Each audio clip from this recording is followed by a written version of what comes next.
ஆண்டவராகிய இயேசு கிறிஸ்துவின் நாமத்தினாலே இந்த காலை வேளையிலும் ஜாய் டிவி மூலமாக தேவனின் மகிமையின் நேரம், காட்ஸ் க்ளோரி டைம் என்கிறதான இந்த நிகழ்ச்சியை பார்க்கும்படியாக கடந்து வந்திருக்கிற ஒவ்வொருவரையும் நான் வாழ்த்துகிறேன், வரவேற்கிறேன்.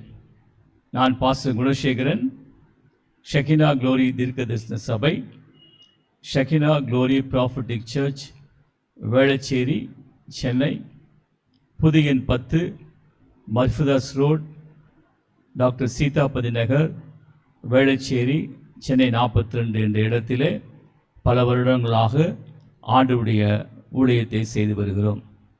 இந்த நிகழ்ச்சியை பார்க்கும்படியாக உங்கள் ஒவ்வொருவரையும் தேவன் தாமே ஆசீர்வதித்து காத்து நடத்துவாராக. தொடர்ந்து நிகழ்ச்சியை பாருங்கள். கர்த்தருடைய கிருபையும் சமாதானமும் உங்கள் ஒவ்வொரு மேலும் தங்கியிருப்பதாக. ஆமென். ஹல்லேலூயா. ஸ்தோத்திரம், ஸ்தோத்திரம், ஸ்தோத்திரம், ஸ்தோத்திரம், ஸ்தோத்திரம், ஸ்தோத்திரம், ஸ்தோத்திரம். கிறிஸ்துவுக்குள் பிரியமானவர்களே, இந்த காலை வேளையிலும் ஆண்டவராகிய இயேசு கிறிஸ்துவின் நாமத்தினாலே உங்களை வாழ்த்துகிறேன். ஆண்டவருடைய கிருபையும் சமாதானமும் உங்கள் மேல் தங்கியிருப்பதாக. ஆமென். ஆளுகை செய்யும் ஆவியானவரே, பலியாய் தந்தேன் பரிசுத்தமானவரே,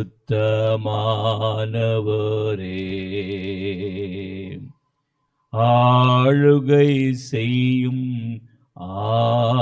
ஆவியானவரே, பலியாய் தந்தேன் பரிசுத்தமானவரே,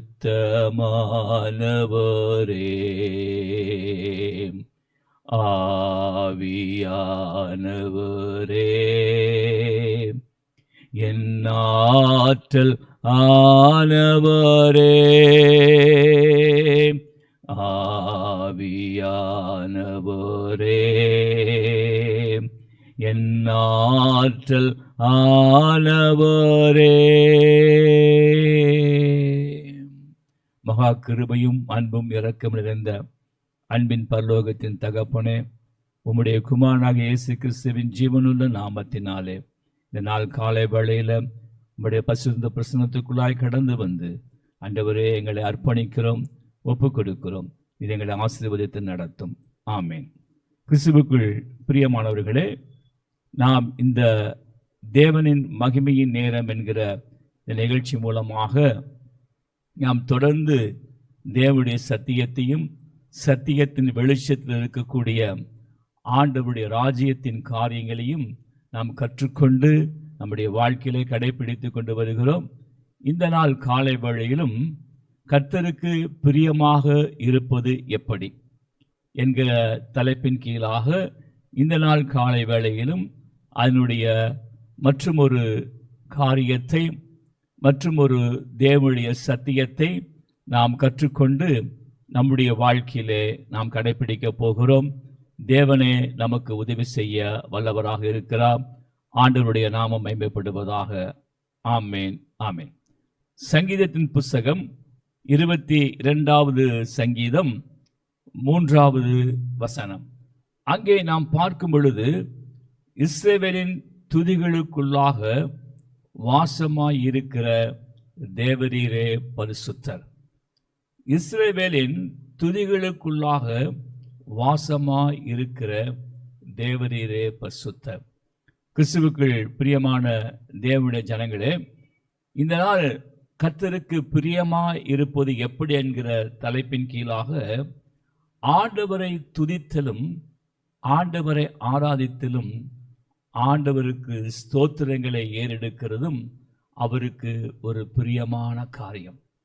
நாம் இந்த பூமியிலே நாம் வாழ்ந்து சுகமாய் தங்கி இருப்பது ஆண்டவருடைய நாமத்தை மகிமைப்படுத்தவும், அவருடைய நாமத்தை நம்முடைய வாழ்க்கையில் உயர்த்தவும், அவருடைய நாமத்தை துதித்து ஆராதிக்கவுமே ஆண்டவர் நம்மை இந்த பூமியிலே அவருடைய சொந்த ஜனங்களாக நம்மை நியமித்து வைத்திருக்கிறார். ஆகவே இஸ்ரவேலின் துதிகளுக்குள்ளாக வாசமாயிருக்கிற தேவரீரே பரிசுத்தர். அவர் நம்முடைய துதிகளின் மத்தியிலே வாசம் செய்கிறார். நம்முடைய ஆராதனையின் மத்தியிலே அவர் வாசம் செய்கிறார். அவரே நம்முடைய வாழ்க்கையிலே அவரை உயர்த்தி உயர்த்தி ஆராதிக்கும் பொழுது கடந்து வந்து நம்மை ஆசீர்வதிப்பதற்கு அவர் வல்லமையுள்ள தேவனாக இருக்கிறார் என்று சொல்லி நாம் பார்க்கிறோம். ஏன் நாம் ஆண்டவரை துதித்து ஆராதித்து அவரை பணிந்து கொள்ள வேண்டும் என்று சொல்லி பார்க்கும் பொழுது தொடர்ச்சியாக பல காரியங்களை நாம் ஆண்டவருடைய வசனத்தின் வெளிச்சத்திலிருந்து நாம் பார்க்கலாம். 1 நாளாகமத்தின் புஸ்தகம் 16வது அதிகாரம் 25வது வசனம். ஏன் நாம் ஆண்டவராகிய தேவனை, ஆண்டவராகிய இயேசு கிறிஸ்துவை துதித்து ஆராதித்து அவருக்கு ஸ்தோத்திர பலிகளை ஏறெடுக்க வேண்டும் என்று சொல்லி 1 நாளாகமத்தின் புஸ்தகம் 16ஆம் அதிகாரம் 25வது வசனத்திற்கு நேராக நம் கவனத்தை திருப்பலாம். அங்கே நாம் பார்க்கும் பொழுது கர்த்தர் பெரியவரும் மிகவும் துதிக்கப்படத்தக்கவருமாய் இருக்கிறார். எல்லா தேவர்களிலும் பயப்படத்தக்கவர் அவரே. ஆமென். எல்லா தேவர்களிலும் பயப்படத்தக்கவர் அவரே. அவர் துதிக்கப்படத்தக்கவருமாய் இருக்கிறார், பெரியவராக இருக்கிறார். ஆமென். நம்முடைய வாழ்க்கையிலே ஆண்டவர் பெரியவராக இருக்கிறார், அவர் துதிக்கப்படத்தக்கவருமாய் இருக்கிறார், எல்லா தேவர்களிலும் பயப்படத்தக்கவராக இருக்கிறார். ஆகவே நம் ஆண்டவராகிய தேவனை, ஆண்டவராகிய இயேசு கிறிஸ்துவை நாம் துதித்து ஆராதித்து அவரை தொழுது பணிந்து கொள்ளும்படியாகவே தேவன் நம்மை அழைத்து நியமித்திருக்கிறார் என்று சொல்லி நாம் இந்த வசனத்தின் மூலமாக அறிந்து கொள்ள முடிகிறது. தொடர்ச்சியாக நாம் பார்க்கும் பொழுது 1 நாளாகமத்தின் புஸ்தகம் 16வது அதிகாரம் 34வது வசனத்தை பார்க்கும் பொழுது கர்த்தரையே துதியுங்கள், அவர் நல்லவர், அவர் கிருபை என்றும் உள்ளது. அவர் கிருபை என்றும் உள்ளது. ஏன் நாம் ஆண்டவரை துதிக்க வேண்டும் என்று பார்க்கும் பொழுது கர்த்தரை துதியுங்கள், அவர் நல்லவர், அவர் கிருபை என்றும் உள்ளது. அல்லேலூயா. ஆண்டவராக இயேசு கிறிஸ்து நம்முடைய வாழ்க்கையிலே நன்மை செய்கிற தேவனாக இருக்கிறார். அப்போஸ்தலர் நடவடிக்கைகள் 10ஆம் அதிகாரம் 38வது வசனத்திலே பார்க்கும் பொழுது ஆண்டவராகிய இயேசு கிறிஸ்துவை தேவன் பரிசுத்த ஆவியினாலும் வல்லமையினாலும் நிரப்பினபடியினாலே அவர் நன்மை செய்கிறவராகவும் பிசாசின் பிடியிலே அகப்பட்ட யாவரையும் விடுதலை செய்கிறவராகவும் குணமாக்குறவராகவும் அவர் சுற்றித்திருந்தார் என்று சொல்லி பார்க்கிறோம். இங்கே 1 நாளாகமம் 16:34 பார்க்கும் பொழுது கர்த்தரை துதியுங்கள், அவர் நல்லவர், அவர் கிருபை என்றும் உள்ளது. அவர் நல்ல தேவனாக இருக்கிறார், அவர் கிருபை என்றும் உள்ளது நம்முடைய வாழ்க்கையில. ஆகவே தொடர்ந்து நாம் ஆண்டவரை துதித்து ஆராதிக்கும் பொழுது தேவன் நமக்கு நம்முடைய வாழ்க்கையிலே பெரிய காரியங்களை செய்வதற்கு அவர் வல்லமையுள்ள தேவனாக இருக்கிறார். சரி, அடுத்து தொடர்ச்சியாக நாம் பார்க்கும் பொழுது எப்பொழுது எல்லாம் நாம் ஆண்டவரை துதிக்க வேண்டும், எப்பொழுதுமெல்லாம் ஆண்டவரை ஆராதிக்க வேண்டும், எப்பொழுதெல்லாம் ஆண்டவரை நாம் பணிந்து கொள்ள வேண்டும் என்று சொல்லி பார்க்கும் பொழுது சங்கீதத்தின் புஸ்தகம் 34வது சங்கீதம் அங்கே 1வது வசனத்தை நாம் பார்க்கும் பொழுது கர்த்தரை நான் எக்காலத்திலும் ஸ்தோத்தரிப்பேன், அவர் துதி எப்பொழுதும் என் வாயில் இருக்கும். கர்த்தரை எக்காலத்திலும் நான் ஸ்தோத்தரிப்பேன், அவர் துதி எப்பொழுதும் என்னுடைய வாயிலே இருக்கும் என்று சொல்லி பார்க்கிறோம். கிறிஸ்துவுக்குள் பிரியமானவர்களே, நம்முடைய வாழ்க்கையை நாம் ஆராய்ந்து பார்க்கும் பொழுது நம்முடைய வாழ்க்கையில எல்லா விஷயங்களும் நமக்கு சாதகமாக, நமக்கு ஆசீர்வாதமாக, நமக்கு நன்மைக்கு ஏதுவாக நடைபெறும் பொழுது நாம் ஆண்டவரை துதிப்பதிலே நாம் ஈடுபாடோடு கூட இருப்போம். நம்முடைய வாழ்க்கையில ஒரு சோர்வு வரும் பொழுது, நம்முடைய வாழ்க்கையில சில விதமான உபத்திரவங்கள் பாடுகள் ஊடாக சோதனையின் மத்தியிலே நாம் கடந்து போகும் பொழுது நம்முடைய வாயிலிருந்து துதிக்கிறதான துதியின் சத்தம் குறைந்து போய்விடுகிறது. இல்லை என்றால் நாம் ஆண்டவரை துதித்து ஆராதிப்பதற்கு நம்முடைய வாழ்க்கையில தயக்கமுள்ள ஜனங்களாக, நாம் சோர்வற்ற ஜனங்களாக நாம் காணப்படுகிறதை நாம் பார்க்கிறோம். ஆனால் இந்த வசனம் என்ன சொல்லுகிறது? கர்த்தரை நான் எக்காலத்திலும் ஸ்தோத்திரிப்பேன், அவர் துதி எப்பொழுதும் என்னுடைய வாயிலே இருக்கும் என்று சொல்லி பார்க்கிறோம். கர்த்தரை எக்காலத்திலும் நாம் ஸ்தோத்திரிக்க வேண்டும். அது எப்படிப்பட்ட சூழ்நிலையா இருந்தாலும் சரி, எப்படிப்பட்டதான போராட்டங்களாக இருந்தாலும் சரி, எப்படிப்பட்ட உபத்திரவங்கள் பாடுகள் ஊடாக கடந்து போகிற சூழ்நிலையாக இருந்தாலும் சரி, நாம் ஆண்டவரை துதித்து ஆராதித்து அவரை பணிந்து கொள்ளும்படியாகவே நாம் அழைக்கப்பட்டிருக்கிறோம் என்று சொல்லி நாம் நன்றாக அறிந்தவர்களாக நாம் தேவனை துதிப்பதற்கு நாம் கடமைப்பட்டிருக்கிறோம். சரி, இன்னொரு வசனத்தை நாம் பார்க்கலாம். நாம் எப்பொழுதெல்லாம் ஆண்டவரை நாம் துதிக்க வேண்டும் என்று சொல்லி சங்கீதம் 63:4 வசனம், சங்கீதம் 63:4 பார்க்கும் பொழுது, என் ஜீவனுள்ள நாள் மட்டும் நான் உம்மை துதித்து உமது நாமத்தை சொல்லி கையெடுப்பேன். ஹல்லேலூயா. என் ஜீவனுள்ள நாள் மட்டும். அப்படியானால் அந்த பூமியிலே நாம் உயிரோடு வாழுகிற எல்லா நாட்களிலும் நாம் ஆண்டவரை துதித்து அவருடைய நாமத்தை சொல்லி கையெடுப்பேன். கையெடுப்பேன் அவரை வணங்கும்படியாக, அவரை உயர்த்தும்படியாக, அவருடைய நாமத்தை பிரஸ்தாபப்படுத்தும்படியாக, அவரை பணிந்து கொள்ளும்படியாக, அவரை தொழுது கொள்ளும்படியாக ஜீவனுள்ள நாளெல்லாம், இந்த பூமியில நாம் உயிரோடு இருக்கும் நாளெல்லாம் அவரையே துதிக்கும்படியாக, ஆராதிக்கும்படியாக, பணிந்து கொள்ளும்படியாகவே தேவன் நம்மை நியமித்து வைத்திருக்கிறார் என்று சொல்லி நாம் விளங்கிக் கொள்ள வேண்டும்.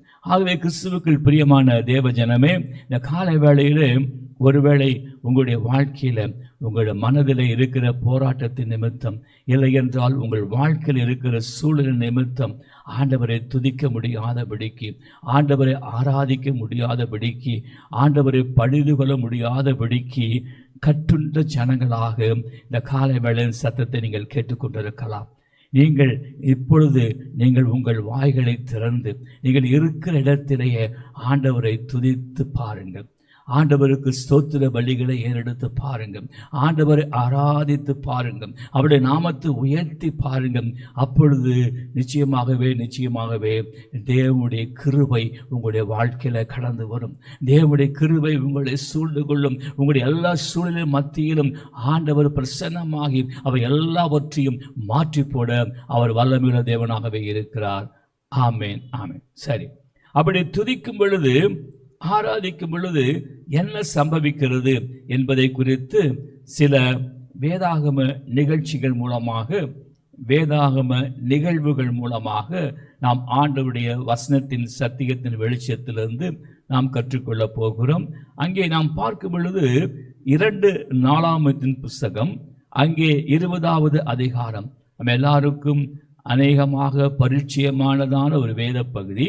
இங்கே நாம் பார்க்கும் பொழுது 20ஆம் அதிகாரத்திலே 1ஆம் வசனத்திலே பார்க்கும் பொழுது, இதற்கு பின்பு மோவாப் புத்திரரும் அம்மோன் புத்திரரும் அவளோட அம்மோனியருக்கு அப்புறத்தில் உள்ள மனுஷரும் கூட யோசபாத்துக்கு விரோதமாக யுத்தம் பண்ண வந்தார்கள். யோசபாத்துக்கு விரோதமாக யுத்தம் பண்ண வந்தார்கள். இங்கே பார்க்கிறோம், இங்கே ராஜாவாகிய யோசபாத்துக்கு விரோதமாக அங்கே காணப்பட்ட அந்த நாட்களிலே சுற்றி இருந்ததான பல கூட்ட ஜனங்கள், மோவாப்பு புத்திரர், அம்மோன் புத்திரர், அவளோடு கூட அம்மோனியர் என்று சொல்லி அங்கே பல கூட்ட ஜனங்கள் யோசபாத்திற்கு விரோதமாக யுத்தம் பண்ண வந்தார்கள். அல்லேலூயா. இந்த காலை வேளையிலும் ஒருவேளை உங்களுடைய வாழ்க்கையிலும் பல மனிதர்கள் மூலமாக உங்களுக்கு விரோதமாக பல யுத்தங்களின் மத்தியிலே நீங்கள் கடந்து போய் கொண்டிருக்கலாம். ஒரு மனிதர்கள் உங்களை பகைத்து உங்களுக்கு விரோதம் பாராட்டி உங்களுக்கு ஏதாவது செய்ய வேண்டும், இல்லை நடக்க வேண்டும் என்று சொல்லி மனிதர்கள் உங்களுக்கு விரோதம் பாராட்டி கொண்டு அப்படி யுத்தம் செய்கிற ஜனங்களை போன்றதான ஒரு சூழ்நிலைக்குள்ளாக நீங்கள் இந்த காலை வேளையில் இருந்து கொண்டு இந்த சத்தத்தை நீங்கள் கேட்டுக்கொண்டிருக்கலாம். இங்கே இந்த ராஜாவாகிய யோசபாத் என்ன செய்தார் என்பதை குறித்து நாம் பார்த்து நாம் தொடர்ந்து ஆண்டவருடைய வசனத்திற்குள்ளாக கடந்து போய் நாம் அதை தியானிக்க போகிறோம். அப்படி நாம் பார்க்கும் பொழுது அங்கே இப்படி பலவிதமான ஜனங்கள் அங்கே கூடி அங்கே யோசபாத் மன்னனுக்கு விரோதமாக அங்கே ஏராளமான ஜனங்கள் கூடி வரும் பொழுது அப்பொழுது என்ன இந்த ராஜா செய்கிறார் என்று சொல்லி பார்க்கும் பொழுது, அப்பொழுது யோசபாத் பயந்து கர்த்தரை தேடுகிறதற்கு ஒருமுகப்பட்டு யூதாவெங்கும் உபவாசத்தை கூறுவித்தான் என்று சொல்லி பார்க்கிறோம். கிறிஸ்துவுக்குள் பிரியமான தேவஜனமே, பயத்திலே பலவிதமான பயங்கள் இருக்கிறது. பயம் மிகுந்த வேதனை உள்ளது. பயம் ஒரு மனிதனை அவனுடைய வாழ்க்கையிலே அவனை ஒடுக்கி வைத்துவிடும். அவனை செயலற்ற ஒரு மனிதனாக, ஒரு மனுஷியாக வைத்துவிடும். அப்படியாக பயம் என்பது மிகுந்த வேதனையுள்ள காரியமாய் இருக்கிறது. தேவன் நமக்கு பயமுள்ள ஆவியை கொடாமல் அவர் அன்பும் பலனும் தெளிந்த புத்தியும் உள்ள ஆவியை கொடுத்திருக்கிறார். இங்கே யோசபாத் மன்னன் அவன் எதிரிகள் அங்கே அவனுக்கு விரோதமாக யுத்தம் பண்ணும்படியாக கூடி வந்த பொழுது அதை பார்த்து அவன் பயந்தபடியினாலே அவன் என்ன செய்கிறான்? ஆண்டவரை தேடுவதற்கு ஒருமுகப்படுகிறான். அல்லேலூயா. கிறிஸ்துவுக்குள் பிரியமான தேவஜனமே, உங்களுடைய வாழ்க்கையிலும் இந்த காலை வேளையில பயத்தின் நிமித்தம் நீங்கள் பிடிக்கப்பட்டிருக்கலாம். மனிதர்களுக்கு பயப்படுகிற பயம் கண்ணியை வரவழைக்கும். இப்படி உலகத்திலே வாழக்கூடிய ஜனங்கள் பலவிதமான பயங்களுக்கு ஆளாக இருப்பதை நாம் இந்த நாட்களே பார்க்க முடியும். ஜனங்களோடு பேசும் பொழுது ஒவ்வொருவருக்கும் ஒவ்வொரு விதவிதமான பயங்களுக்குள்ளாக அவர்கள் ஆட்கொள்ளப்பட்டு அவர்கள் நடந்து போகிறதை, வாழ்க்கையை கடைத்து கொண்டிருக்கிறதை பார்க்கிறோம். சிலருக்கு இருளை கண்டால் பயம், சிலருக்கு உயரமான கட்டடங்களை கண்டால் பயம், சிலருக்கு மிகுந்த தண்ணீரை கண்டால் பயம். இப்படி பலவிதமான பயங்களினாலே ஜனங்கள் பீடிக்கப்பட்டு தங்கள் வாழ்க்கையை நடத்தி கொண்டிருக்கிறதை பார்க்கிறோம். இந்த நாள் காலை வேளையிலும் உங்களுக்கு ஒரு நற்செய்தி வருகிறது. நீங்களும் ஒருவேளை பயத்தின் நிமித்தம், பயத்தின் அடிமைத்தனத்தின் நிமித்தம் நீங்கள் உபத்திரவப்பட்டு கொண்டு சத்தத்தை கேட்டுக்கொண்டிருக்கலாம். உங்களுக்கு ஆண்டவர் சொல்லுகிற நற்செய்தி, இங்கே யோசபாத் ராஜா அவன் ஒருமனப்பட்டு தேவனை தேடுவதற்கு ஒருமனப்பட்டான். நீங்களும் இந்த நாள் காலை வேளையில ஆண்டவராகிய இயேசு கிறிஸ்துவை தேடுவதற்கு நீங்கள் ஒருமுகப்பட வேண்டும். பயம் ஒரு மனுடைய வாழ்க்கையில் வரும் பொழுது அவனுடைய சிந்தனையை சிதறடித்து விடும். அவனுடைய சிந்தனையை ஒருமனப்பட விடாது. அவனுடைய சிந்தனையில குழப்பங்கள் வந்துவிடும். அந்த சிந்தனையிலே பலவிதமான எண்ணங்கள் தோன்றி தோன்றி மறையும். அவனுடைய சிந்தனையிலே பல எதிர்விதமான காரியங்கள் அங்கே தோன்றி தோன்றி அவன் செயல்பட முடியாத ஒரு மனுஷியாக மாற்றப்பட்டு போய்விடுவான். The fear grips a man and make him immobile in all his actions. அவருடைய எல்லா செயல்பாடுகளிலும் செயல்பட முடியாத ஒரு மனுஷியாக பயம் ஒருவரை மாற்றி போடுகிறதை பார்க்கிறோம். ஆகவே இங்கே பார்க்கிறோம், யோசபாத் ராஜா அவன் பயம் இருந்தாலும் அவன் செய்த ஒரு நல்ல காரியம், அவன் தேவனை தேடுவதற்கு ஒருமுகப்பட்டான். அவன் எண்ணம் சிதறடித்து விடாதபடிக்கு, அவன் எண்ணங்கள் எதிர்மறையான காரியங்களை குறித்து சிந்திக்க விடாதபடிக்கு அவன் ஒருமனப்பட்டு தேவனை தேடும்படியாக அவன் உபவாசத்தை கூறுவித்தான் என்று சொல்லி பார்க்கிறோம். அல்லேலூயா. அவன் சரியான வழியிலே சரியான காரியங்களை அவன் செய்தான் என்று சொல்லி அங்கே நாம் பார்க்கிறோம். அங்கே தொடர்ச்சியாக நாம் பார்க்கும் பொழுது அங்கே 4ஆம் வசனம் 5ஆம் வசனத்தை பார்க்கும் பொழுது, அப்படியே யூதா ஜனங்கள் கர்த்தரிடத்திலே சகாயம் தேட கூடினார்கள். அல்லேலூயா. கர்த்தரிடத்திலே சகாயம் தேட கூடினார்கள்.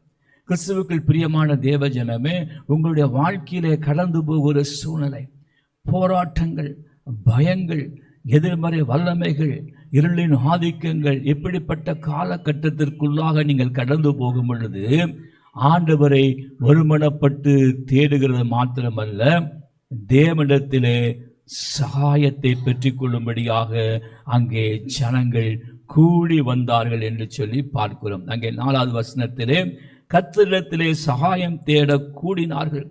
யூதாவில் உள்ள எல்லா பட்டணங்களிலும் இருந்து அவர்கள் கர்த்தரை தேட வந்தார்கள். சகல பட்டணங்களிலுமிருந்து ஜனங்கள் தேவனை தேடுவதற்கு அங்கே கடந்து வந்தார்கள் என்று சொல்லி பார்க்கிறோம். கிறிஸ்துவுக்குள் பிரியமான தேவ ஜனமே, பலர் தங்களுடைய வாழ்க்கையில பயம் அவர்கள் இருக்கும் பொழுது அவர் தங்களுடைய வாழ்க்கையை சுருக்கி கொண்டு அவருடைய வாழ்க்கையில செயல்பட முடியாதபடிக்கு அவர்கள் வேதம் வாசிப்பதை நிறுத்தி விடுவார்கள். அவர்கள் தங்களுடைய வாழ்க்கையில வேத தியானத்தை நிறுத்தி விடுவார்கள். அவர்கள் தங்களுடைய வாழ்க்கையில தேவனை துதிக்கிற துதியிலே குறைந்து போய் விடுவார்கள். இல்லை என்றால் அதை நிறுத்தி விடுவார்கள். தேவனுக்கு ஸ்தோத்திர பலிகளை ஏறெடுப்பதிலே அவள் குறைந்து போய் விடுவார்கள். இல்லை என்றால் நிறுத்தி விடுவார்கள் என்று சொல்லி பார்க்கிறோம். ஆனால் இங்கே நடக்கிற காரியம் என்ன? இந்த சூழல் மத்தியிலும் சகல பட்டணங்களில் இருந்தும் தேவனை தேடும்படியாக, தேவனுடைய தயவை பெற்றுக்கொள்ளும்படியாக அவர்கள் கூடி வந்தார்கள். உங்களுடைய வாழ்க்கையிலும் இந்த நாள் காலை வேளையிலே தேவன் தம்முடைய தயவை வெளிப்படுத்த விரும்புகிறார். ஆண்டவர் தம்முடைய தயவை உங்கள் வாழ்க்கையில வெளிப்படுத்தி தம்முடைய வல்லமையை அவர் வெளிப்படுத்த விரும்புகிறார். அதற்கு நீங்கள் செய்ய வேண்டிய காரியம் என்ன? ஒருமனப்பட்டு அவரை தேடும்படியாக நீங்கள் ஒருமனப்பட வேண்டும். இரண்டாவது, நாம் சேர்ந்து வந்து அவருடைய தயவை பெற்றுக்கொள்ளும்படியாக நாம் கூடி வர வேண்டும் என்று சொல்லி இந்த இடத்திலே நாம் பார்க்கிறோம். அப்பொழுது நடக்கிற காரியம் என்னவென்று சொல்லி நாம் தொடர்ச்சியாக நாம் அங்கே பார்க்கும் பொழுது, அங்கே அந்த யோசபாத் மன்னன் 5வது வசனத்திலே, அப்பொழுது யோசபாத் கர்த்தருடைய ஆலயத்திலே புது பிரகாரத்து முகப்பிலே யூதா ஜனங்களும் எருசலேமிலும் கூடிய சபையில நின்று, எங்கள் பிதாக்களின் தேவனாகிய கர்த்தாவே, பரலோகத்தில் இருக்கிற நீர் அல்லவோ தேவன், தேவரீர் ஜாதிகளுடைய ராஜ்யங்களை எல்லாம் ஆளுகிறவர், உம்முடைய கரத்திலே வல்லமையும் பராக்கிரமும் இருக்கிறது, ஒருவரும் உம்மோடு எதிர்த்து நிற்கக்கூடாது. ஆமென், அல்லேலூயா. இங்கே இந்த யோசபாத் மன்னன் அவன் எதிரிகளாலே சூழப்பட்டிருந்த வேளையிலும், எதிரிகள் சூழ்ந்து கொண்டதான அந்த வேளையிலும் அவன் நேர்மறையாக பேசுகிறதை பார்க்கிறோம். அல்லேலூயா. நாம் இந்த இடத்திலே கற்றுக்கொள்ள வேண்டிய காரியம், இந்த யோசபாத் அவன் பயந்த சூழ்நிலை காணப்பட்டாலும் அவன் நேர்மறையாக செயலாற்றுகிற ஒரு மனிதனாக காணப்பட்டான். முதலாவது, அவன் ஒருமுகப்பட்டு தேவனை தேடும்படியாக அவன் கடந்து வந்தான். இரண்டாவது, அவன் உபவாசத்தை அவன் கூறுவித்தான். மூன்றாவது, தம்முடைய ஜனங்கள் எல்லாம் சபையிலே கூடி வரும்படியாக செய்தான். நான்காவது, நாம் பார்க்கிற காரியம், ஆண்டவருடைய வல்லமையையும் அவன் பராக்கிரமத்தையும் அறிந்த ஒரு மனிதனாக அதை தன்னுடைய வாயின் வார்த்தைகளாலே அறிக்கை செய்து பேசுகிற ஒரு மனிதனாக இருக்கிறதை பார்க்கிறோம். கிறிஸ்துவுக்குள் பிரியமான தேவ ஜனமே, நம்முடைய வாழ்க்கையில ஜனங்கள் இப்படிப்பட்ட பயத்தின் மூலமாகவும் பலவிதமான எதிர்மறையான சூழ்நிலைகள் மூலமாகவும் அவர்கள் ஆட்கொள்ளப்பட்டு கடந்து போகிற காலங்களிலே அவருடைய வாயிலிருந்து எதிர்மறையான வார்த்தைகள், அவருடைய வாயிலிருந்து சோர்வான வார்த்தைகள் புறப்பட்டு வரும். அங்கே துதியின் வார்த்தையோ, அங்கே ஸ்தோத்திரத்தின் வார்த்தைகளோ, ஆண்டவரை உயர்த்துகிற வார்த்தைகளோ வெளிப்படாதபடிக்கு இப்படிப்பட்ட காரியத்திற்கு இடம் கொடுக்கும் பொழுது இன்னும் அவருடைய வாழ்க்கையில அந்த சூழ்நிலைகள் அவர்களை நெருக்கி போடுகிறதை நம்மால பார்க்க முடியும். ஆகவே இந்த இடத்துல இந்த யோசபாத் ராஜா என்ன செய்கிறான்? கர்த்தாவே, பரலோகத்தில் இருக்கிற நீர் அல்லவோ தேவன், தேவரீர் ஜாதிகளுடைய ராஜ்யங்கள் எல்லாம் ஆளுகிறவர், உம்முடைய கரத்திலே வல்லமையும் பராக்கிரமும் இருக்கிறது, ஒருவரும் உம்மோடு எதிர்த்து நிற்கக்கூடாது. அல்லேலூயா. இவன் ஆண்டவருடைய வல்லமையும் பராக்கிரமத்தையும் குறித்து இவன் அறிக்கை செய்து பேசுகிறதை பார்க்கிறான். நேர்மறையாக அவன் விசுவாச அறிக்கை செய்கிறான். அவன் நேர்மறையாக ஆண்டவருடைய வல்லமையை குறித்து அறிக்கை செய்து பேசுகிறான். ஐந்தாவது, அவன் என்ன செய்கிறான்? அவனுக்கு வந்ததான எதிர்மறையாய் வந்ததான எதிரிகள் மூலமாய் கொண்டு வரப்பட்டதான யுத்தத்தை அவன் தேவனுடைய யுத்தமாக மாற்றுகிறான். அல்லேலூயா. அவன் அதை தன்னுடைய யுத்தமாக, தான் போராட வேண்டியதான ஒரு யுத்தமாக எண்ணி அந்த பாரத்தை தன்மேலே அவன் போட்டு விடாதபடிக்கு, தன்மேலே சுமந்து கொண்டு இல்லாதபடிக்கு அவன் மாறாக என்ன செய்கிறான்? அவன் தேவன் பேரிலே அந்த யுத்தத்தை போடுகிறதை பார்க்கிறோம். அதைத்தான் அவன் வாயினாலே அறிக்கை செய்கிறான். அவன் என்ன சொல்லுகிறான்?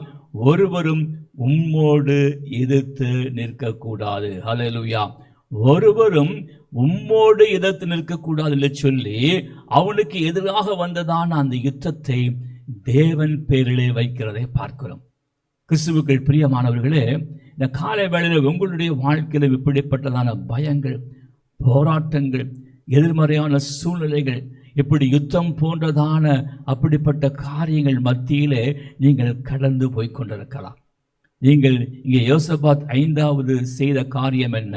அந்த யுத்தத்தை, அந்த போராட்டத்தை, அந்த சூழ்நிலையை அவன் ஆண்டவர் மேலே வைக்கிறான். அவன் தேவனுடைய யுத்தமாக மாற்றி விடுகிறான். நீங்களும் இந்த காலை வேளையில உங்கள் எதிர்மறையான சூழ்நிலைகள், உங்களுடைய பயங்கள், உங்களுடைய போராட்டங்கள், உங்களுடைய காரியங்கள் எல்லாவற்றையும் நீங்கள் அவர் மேலே வைத்து விடுங்கள். ஆண்டு வசனம் சொல்லுகிறது, அவர்தாமே உங்களை விசாரிக்கிறவர் ஆனபடியினாலே உங்கள் கவலைகள் எல்லாவற்றையும் அவர் மேலே வைத்து விடுங்கள் என்று சொல்லி ஆண்டவர் நமக்கு கற்றுக் கொடுத்திருக்கிறார். ஆகவே இந்த காலை வேளையில அப்படிப்பட்ட சூழ்நிலை மத்தியில் கடந்து போகிற நீங்கள் இங்கே யோசபாத் மன்னன் செய்தது போல உங்களுடைய காரியங்கள் எல்லாவற்றையும், எதிர்மறையான சூழ்நிலைகள், போராட்டங்கள், பயங்கள் எல்லாவற்றையும் தேவன் மேலே வைத்து விடுங்கள். தேவன் மேலே வைத்து விடும் பொழுது அவர் அதை பார்த்து கொள்வார். ஆண்டுடைய வசனம் அதை தான் சொல்லுகிறது. யெகோவா ஈரே, நீர் எல்லாவற்றையும் பார்த்து கொள்வீர். கர்த்தர் எனக்காக யாவற்றையும் செய்து முடிப்பார். கர்த்தர் எனக்காக யுத்தம் செய்வார் என்கிறதான விசுவாச வார்த்தைகளை நீங்கள் பேசி உங்களுடைய காரியங்களை ஆண்டவர் மேலே வைத்து விடும் பொழுது நிச்சயமாகவே தேவன் கடந்து வந்து உங்களுக்கு உதவி செய்ய வல்லவராயிருக்கிறார். உங்களை தப்புவித்து உங்களை விடுதலை செய்யவும் அவர் வல்லவராயிருக்கிறார் என்று சொல்லி நாம் அறிந்து கொள்ள வேண்டும். அடுத்ததாக அங்கே நாம் பார்க்கிற காரியம் என்ன?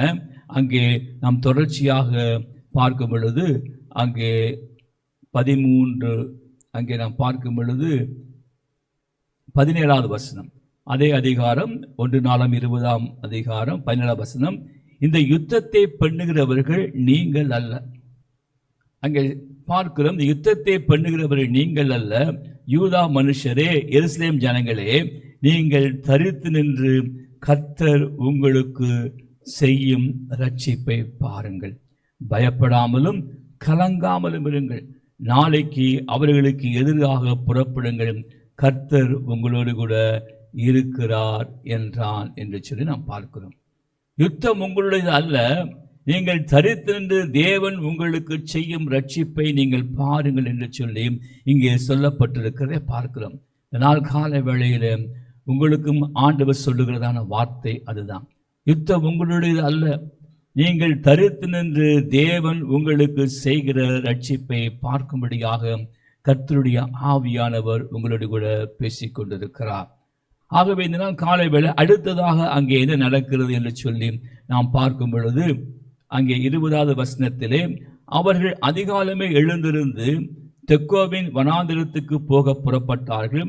புறப்படுகையில் யோசபாத் நின்று, யூதாவே, எருசலேமின் குடிகளை கேளுங்கள், உங்கள் தேவனாகிய கர்த்தரை நம்புங்கள், அப்பொழுது நிலைப்படுவீர்கள். அவருடைய தீர்க்கதரிசிகளை நம்புங்கள், அப்பொழுது சித்தி பெறுவீர்கள் என்று சொல்லி அங்கே பார்க்கிறோம். அங்கே யோசபாத் மன்னன் அவன் பயப்படுகிற அந்த சூழ்நிலையிலே அவன் தைரியமாக செயல்படுகிறதை பார்க்கிறோம். அங்கே கடைசியாக 7வதாக என்ன செய்கிறான்? பின்பு அவர் ஜனத்தோடும் ஆலோசனை பண்ணி பரிசுத்தமுள்ள மகத்துவத்தை துதிக்கவும் ஆயுத மனிதர்களுக்கு முன்பாக நடந்து போய் கர்த்தரை துதியுங்கள், அவர் கிருபை என்றும் உள்ளதென்று கர்த்தரை பாடவும் பாடகரை நிறுத்தினான் என்று சொல்லி பார்க்கிறோம். தொடர்ச்சியாக பார்க்கும் பொழுது அவர்கள் பாடி துதி செய்ய தொடங்கின பொழுது யூதாவுக்கு விரோதமாக வந்து பரவிருந்த அம்மோன் புத்திரையும் மோவாபியரையும் சேயீர் மலை தேசத்தாரையும் ஒருவருக்கு விரோதமாக ஒருவரை கர்த்தர் எழும்ப பண்ணினாலே அவர்கள் வெற்றுண்டு விழுந்தார்கள் என்று சொல்லி பார்க்கிறோம். இந்த ரகசியம் என்ன? இந்த யோசபாத் அப்படிப்பட்ட சூழ்நிலை மத்தியிலும் அவன் எதிர்மறையான காரியங்களுக்கு இடம் கொடுக்காமல் நேர்மறையான காரியங்களை செய்தான். ஆண்டவரை ஒருமனப்பட்டு தேடினான். அவன் பயத்திற்கு இடம் கொடுக்கவில்லை, மாறாக அவன் நேர்மறையான விஷயங்களை அங்கே ஜனங்களோடு கூட பேசி உபவாசத்தை கூறுவித்து அங்கே துதிக்கவும் பாடவும் அங்கே ஜனங்களை நியமித்து அவன் துதித்து ஆண்டவர் உயர்த்தி பாடின பொழுது அந்த எதிரிகள் எல்லாம் அவர்கள் வீழ்ந்து போனார்கள் என்று சொல்லி பார்க்கிறோம். இந்த நாள் காலை வேளையிலும் ஆண்டவர் உங்களுக்கும் அப்படியே செய்ய வல்லவராயிருக்கிறார். கர்த்தருக்கு பிரியமாய் இருக்கிறது எப்படி என்கிற தலைப்பின் கீழாக வேத வசனத்தின் வெளிச்சத்திலிருந்து கற்றுக்கொண்டு வருகிறோம். இந்த நாள் காலை வேளையிலும் அவரை துதிப்பது, ஆராதிப்பது, அவருக்கு ஸ்தோத்திர பலிகளை ஏறெடுப்பது அவருக்கு பிரியமான காரியம். கண்களை மூடி நாம் எல்லாம் செபிக்கலாம். தகப்பனே, உமக்கு ஸ்தோத்திரம், உமக்கு நன்றி ஆண்டவரே. ஆராய்ந்து முடியாத காரியங்களையும் எண்ணிலடங்காத அதிசயங்களையும் செய்கிற தேவாதி தேவனே, உமக்கு ஸ்தோத்திரம். தகப்பனே, உமக்கு நன்றி ஆண்டவரே. ஷிகிரி பஹாந்தரு சந்த ரகுதுனா சிகிலி பரஹாந்தரு சிகிலி ரஹாந்தரு குது பலா சிகிலி ரஹார தின ஹந்த ரகதனாம். உன்னோடு கூட போராடினவர்களை நீ தேடியும் காணாதிருப்பாய், நீ தேடியும் காணாதிருப்பாய். உனக்கு விரோதமாய் ஒரு வழியாய் வருகிறவர்கள் 7 வழியாய் ஓடி போவார்கள், 7 வழியாய் ஓடி போவார்கள். யாக்கோப்புக்கு விரோதமான மந்திரவாதம் இல்லை, இஸ்ரவேலுக்கு விரோதமான குறி சொல்லுதலும் இல்லை. நான் உன்னோடு கூட இருந்து செய்கிற காரியம் பயங்கரமாக இருக்கும் என்று சொல்லி வாக்கு கொடுத்த தேவன் தாமே. நிகழ்ச்சியை பார்த்து கொண்டிருக்கிற ஒவ்வொரு ஜனங்கள் மேலும் உம்முடைய அபரிதமான கிருபை இறங்குவதாக, உம்முடைய வல்லமை இறங்குவதாக, உம்முடைய சத்துவம் இறங்குவதாக. தகப்பனே, உம்முடைய நாமத்தை மைமைப்படுத்த உம்மை துதித்து ஆராதிக்க உம்முடைய தயவு வெளிப்படுவதாக, உம்முடைய கிருபை வெளிப்படுவதாக, உம்முடைய இரக்கம் வெளிப்படுவதாக. நீரே தகப்பனே அவருடைய வாழ்க்கையில வெற்றி சிறக்க பண்ணுங்க. இயேசு கிறிஸ்துவின் நாமத்தினாலே தகப்பனே எல்லா வியாதிகள், பலவீனங்கள், போராட்டங்கள், எல்லா மாந்திரிக கிரியைகள், ஆண்டவரே பில்லி சுனியங்கள், ஏவல் ஆவிகள், செய்வின கிரியைகளிலிருந்து, போராட்டங்களிலிருந்து விடுதலை தந்து ரட்சிப்பீராக, விடுதலை கொடுத்து ரட்சிப்பீராக. சிறியர் முதல் பெரியவர் வரை தகப்பனே நீர் ஆசீர்வதிக்கும்படியாக உம்முடைய பரிசுத்த கரத்துக்குள்ளாய் ஒப்புக் கொடுக்கிறோம். இயேசு கிறிஸ்துவின் நாமத்தின் மூலமாக வேண்டுகிறோம் ஜீவனுள்ள நல்ல தகப்பனே. ஆமென், ஆமென். Thank you and God bless you. கிறிஸ்துவுக்குள் பிரியமானவர்களே, இம்மட்டுமாக ஜாய் டிவி மூலமாக தேவனின் மகிமை நேரம், God's Glory Time இந்த நிகழ்ச்சியை பார்த்து நீங்கள் கர்த்தருக்குள்ளாக பலப்படுத்தப்பட்டு திடப்படுத்தப்பட்டு நீங்கள் ஆசீர்வதிக்கப்பட்டிருப்பீர்கள் என்று சொல்லி ஆண்டவருக்குள்ளாக நான் நம்புகிறேன். நாங்கள் ஷெகினா குளோரி தீர்க்கதரிசன சபை, ஷெகினா குளோரி ப்ராஃபட்டிக் சர்ச், புதிய 10 மர்ஃபிதாஸ் ரோட், டாக்டர் சீதாபதி நகர், வேளச்சேரி, சென்னை 42 என்ற இடத்திலே நாங்கள் பல வருடங்களாக ஆண்டவருடைய ஊழியத்தை செய்து வருகிறோம். எங்களுடைய சபையினுடைய ஆராதனை ஒழுங்குகள் ஞாயிற்றுக்கிழமை தமிழ் ஆராதனை 9:30 மணிக்கும், ஆங்கில ஆராதனை 12:30 மணிக்கும், ஒவ்வொரு மாதமும் 2வது மற்றும் 4வது சனிக்கிழமை அன்று காலை 11 மணி அளவில் சுகமளிக்கும் விடுதலையின் ஆசீர்வாத கூட்டம் நடைபெற்று வருகிறது. நீங்களும் வந்து கலந்து கொண்டு ஆண்டவர் தருகிற ஆசீர்வாதங்களையும் சுகத்தையும் விடுதலையும் பெற்றுக்கொண்டு நீங்கள் தேவனுடைய நாமத்தை மகிமைப்படுத்தும்படியாக உங்களை நாங்கள் அன்போடு கூட வரவேற்கிறோம், அழைக்கின்றோம். ஆமென்.